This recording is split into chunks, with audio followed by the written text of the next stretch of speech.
ဒီနေ့တော့ပြားရည်တံမြာလေးလောက်ပါမယ်မလောက်ခင်မှာဖန်ပလင်းလေးကိုဒီနေ့ပပဆူအောင်တည်ပြီးတော့ပိုးတက်ထားလိုက်ပါမယ်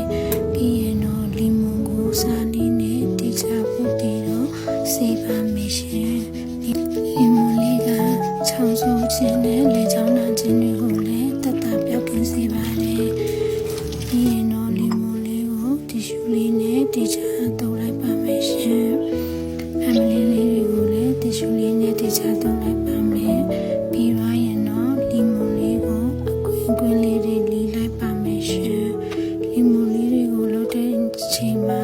ရေပြောင်းအောင်တုပ်ရပါတယ်ဘာဖြစ်လို့လဲဆိုတော့ရေပါလို့ရှိရင်ပြားရည်တံမြာလုပ်တဲ့အခါမှာမိုးတက်တက်လို့ပါပြီးတော့လို့ရှိရင်အဆီလေးတွေကိုလည်းဖယ်ထုတ်လိုက်ပါမယ်အဆီလေးတွေကြတော့ပြားရည်တံမြာလုပ်တဲ့အခါမှာပါတော့လို့ရှိရင်ခါတက်လို့